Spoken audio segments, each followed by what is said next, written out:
Hey, I just wanted to share a quick little story with you, something that happened to me 7 years ago on August 4th, 2006 at St. Mary's Hospital in Rochester, Minnesota. I was to go undergo my ninth open heart surgery, and the morning of the surgery, I went in and, they took me down in a stretcher, and I was laying down in the big area with all these open stretchers and people that were coming in and out. They were going in for surgery, some were just coming out, and it was 7 o'clock in the morning, and it was busy, and I was like, "Gosh, this is really really busy."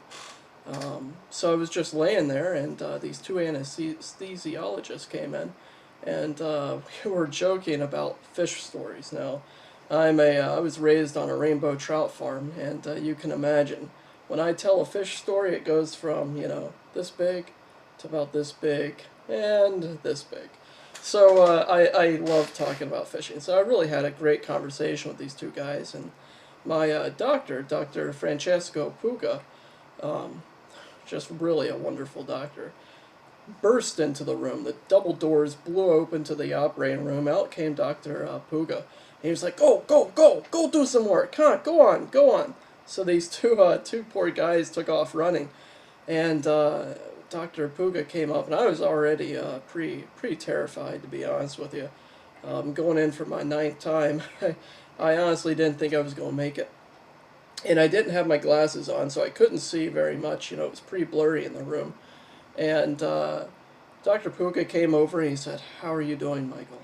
And he reached out and he grabbed my hand. And I remember looking at him and I said, "What are the chances of me making it through this surgery, Doc? What are the chances? I've had 8 open heart surgeries, but I'm soon to have 9. The odds really slim down as each time as it goes by."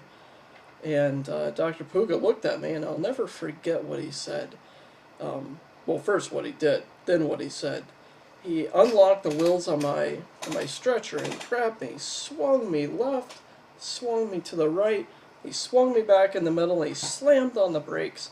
And it was just, complete chaos. Without my glasses, everything was spinning. I was like, "Whoa, what's going on here?"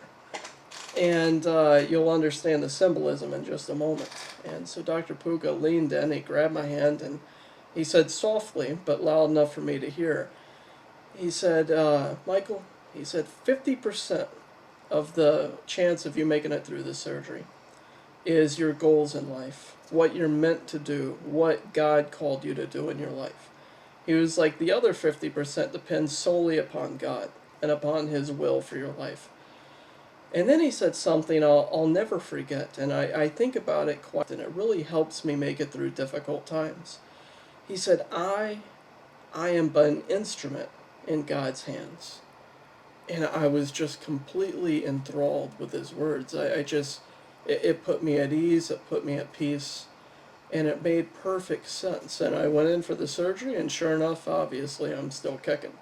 But I made it out, and I remember Dr. Puga coming by and seeing me in the ICU. But it always stuck in my mind what he said: "Be an instrument." He said, "I am an instrument in God's hands."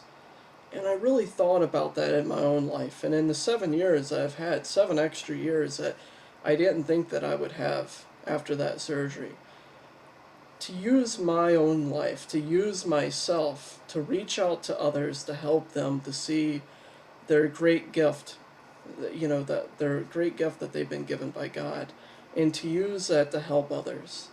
So what I would suggest and say to you today, if you're watching this, whatever time it is, wherever you are, be an instrument. Be an instrument in God's hands. Allow Him to use you to reach out to someone, to let them know that you love them, to show true mercy and true compassion. Be an instrument. Thank you. God bless.